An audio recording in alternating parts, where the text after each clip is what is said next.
All right, welcome in. It is the Breer Report for June the 18th. We have another mailbag edition coming for you today. As always, you can get more answers to more questions on the mmqb.com with the print edition of the mailbag. But we did want to get to 3 of your questions right here, right now. And we're going to start with our first question from Zach Fogelman. That's at Fogelman Zach. Will the Rams address the cornerback position? How likely is it that Ramsey will be traded back, or they take the Jair Alexander route? Now, I think the important thing to look at first here is philosophically what the Rams have done at the position. Right now, their 2 projected starters at the outside corner positions are Akello Witherspoon and Darius Williams. Both those guys were reclamation projects. Witherspoon, of course, played well early in his career with the Niners, bounced around some, and has found a home with the Rams. Darius Williams played well early in his career with the Rams, then went to Jacksonville, got his big second deal there, washed out of there, and wound up back with the Rams. They're working with Emmanuel Forbes, who is another reclamation project at the position. You can sort of see the pattern there where they don't invest at a high level at what most teams see at a premium position, or at least they haven't since Jalen Ramsey was on the roster. And I think of a phrase that somebody gave me when it came to approaching the corner position in today's NFL. It said to me that corners in today's NFL are speed bumps, not stop signs. And if you look at it that way, you could see where, all right, maybe this is a position where we can get by with depth rather than a huge investment at the top of the depth chart. And that's what the Rams have done over the last few years. Doesn't mean they won't ever make an investment in the corner again, but the Rams have ebbed and flowed in where they've invested their money. And right now, if you look at where they've invested money, where they've invested draft picks, it's in offensive skill players, number one. And then number two, it's in players to put along their defensive front. A huge amount of investment in that area, a huge amount of investment in the skill players around Matthew Stafford. And so the idea that they would invest at a high level in a corner doesn't match up with the way that they behaved over the last couple of years. Now, if the price comes down, if it's affordable for them to go get Jalen Ramsey, if Jair Alexander's market isn't what you might think it would be, obviously nobody was willing to pay him $17.5 million for this year. Otherwise, the Packers would have been able to trade him. If those become bargains, then yeah, I absolutely could see the Rams going in on those. But I don't see them investing in a high level at that position based on what they've done over the last few years. Again, doesn't mean they won't pivot in 26 or 27 or 28. But the Rams have always been agile as far as where they invest and how they see trends going. And I put them in the category of one of those teams that look at it now because there's so many spread offenses. There's so many ways to avoid throwing at a great corner now. I think they may be one of these teams that view the corner position as those guys are speed bumps based on the rules, the way they are, based on receivers, the way they are, rather than stop signs for an offense. All right, our second question for today, this is from 32 Beat Writers. That's at 32 Beat Writers. Which skill player camp battles are you most excited about across the league? This is a question we also answered in the print mailbag. This is a big picture question, so I'm going to go through a few. Number one, the Browns quarterback situation is obviously up there. I don't know that they've eliminated any of the 4 yet. Here's the way I would break this down. I think, as far as Joe Flacco goes, he almost has a first-round bye to the summer competition. So that's why he got less reps in the spring. When I talked to him a couple of weeks ago, he said he was fine with it. It sounded like he and the team had come to an agreement on that they already knew what they were getting from him. So they didn't need to get him as much work in the spring, where they really did need to go in and evaluate Kenny Pickett, Shedeur Sanders, and Dylan Gabriel. And of those guys, Kenny Pickett and Dylan Gabriel got most of the work with the 11-on-11 in the 11-on-11 periods.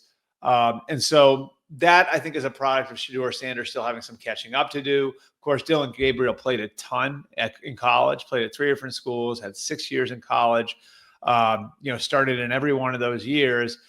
Shedeur Sanders has a little bit more of a learning curve. And so to be fair to everybody else in the huddle, most of the teamwork in the spring went to Kenny Pickett and Dylan Gabriel, which I think gives those guys a little bit of a leg up. Now, Shedeur Sanders came on late in the spring, and I'm not saying he can't push to have a relevant role on the team in 2025 and maybe position himself to play later in the year. It just seems unlikely that he would start week 1. I also don't see Dylan Gabriel starting week 1. That seems unlikely to me.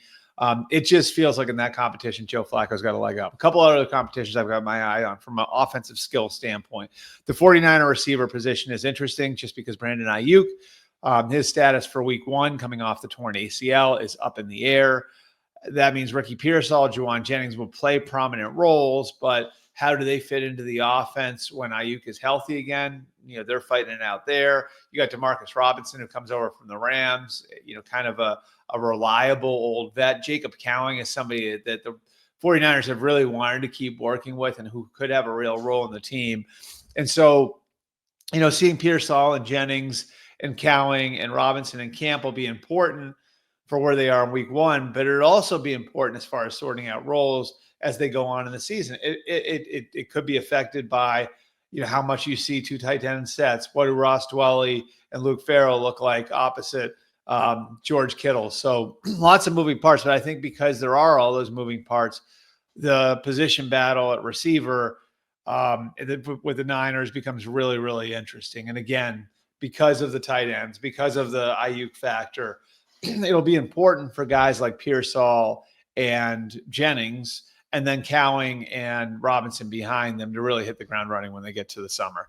Rams running backs would be another situation that I would keep an eye on. The Rams are trying to hammer out a long-term deal with Kyron Williams. They have 2 capable guys behind them, Blake Corum, who was a day 2 pick for them a year ago, and then their 4th-round pick this year, who they really like, Jarquez Hunter out of Auburn. Both those guys have an opportunity to earn reps. Does Kyron Williams' deal get pushed over the goal line? If they aren't able to finish a deal with him, what does that look like as far as Corum and Hunter maybe earning not just snaps for right now, but giving themselves pole position for the job in 2026? Really intrigued by the talent in the Rams running back room. Chiefs tight ends to be another one. How are you going to manage Travis Kelce this year? He's obviously a year older.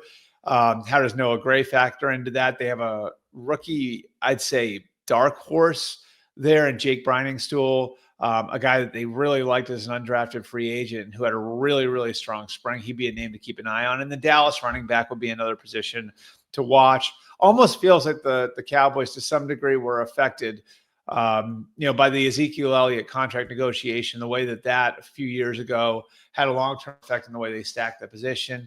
They had Tony Pollard on the franchise tag, but were hesitant to sign him to a long-term deal. Now they're working with a couple of reclamation projects, and Javonte Williams, who of course was with the Broncos, and Miles Sanders, who was in the Super Bowl a few years ago with the Eagles, who went to the Panthers after that Super Bowl. How do those 2 guys factor in? And then Jaden Blue is a rookie that I think is really intriguing, but is only 195 pounds, and so probably is more of a role player, at least early on in his NFL career. Finally, our third question, Greg Feltes, that's at Greg Feltes, who are the top coordinators to watch as potential first-time head coaches next season. So you're taking guys like Cliff Kingsbury and Mike McCarthy out of the mix there because you said first-time head coaches. I would say on the offensive side of the ball, to me, the one that really sticks out, and I'm going to have a bunch of defensive names to throw at you, is Joe Brady, the offensive coordinator in Buffalo. He was a hot name a few years ago. I don't think he became any less smart because he got fired by the Panthers. That was just sort of a circumstantial thing with where Matt Rule's program was in 2021, but he's been able to reestablish himself and, I think really get a good understanding not only of how to call an offense at the NFL level, how to develop an NFL quarterback, and how to keep working with an NFL quarterback and find new steps with him and the work that he's done with Josh Allen, but also meld what he had learned in working under Sean Payton and establishing himself as sort of a member of that Sean Payton offensive family with some of the stuff they were already doing in Buffalo under Brian Daboll and then Ken Dorsey. And so I think Joe Brady's gonna be a really strong candidate as a first-time head coaching candidate.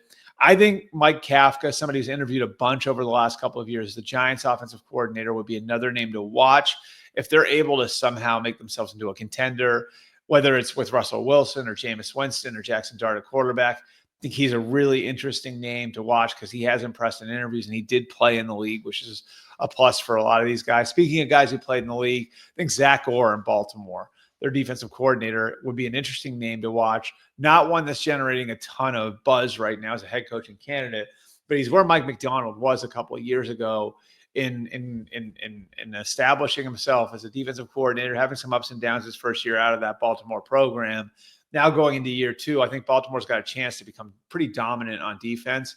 If they do that, I think a lot of people will look at him, former NFL linebacker guy who really climbed the ladder in Baltimore in a methodical way and is very well respected in that Ravens building and got the job over other guys who are very well qualified a couple of years ago, which gives you the seal of approval from John Harbaugh. He's a name to watch. Ejiro Evero is a name I think a lot of people have to keep an eye on. He'll be really impressive in interviews if he gets interviews again, if the Panthers can reestablish themselves on defense. Brian Flores would be a name I'd put with Cliff and Mike McCarthy. No, he said we'd stay away from the guys who've been head coaches before, but I should have mentioned him as one of those names, and he'd be on the defensive side of the ball. And then Jesse Minter is an interesting one, the Chargers defensive coordinator. If Mike McDonald has success in Seattle, mentioned how it could help Zach Orr. I think it'd also help Jesse Minter, who actually followed Mike McDonald, both as a defensive coordinator at Michigan, as a defensive coordinator in the NFL, and following Jim Harbaugh to the Chargers. The Chargers defense was lights out last year. If they're able to maintain that despite having some losses in free agency, he would certainly be a name to watch.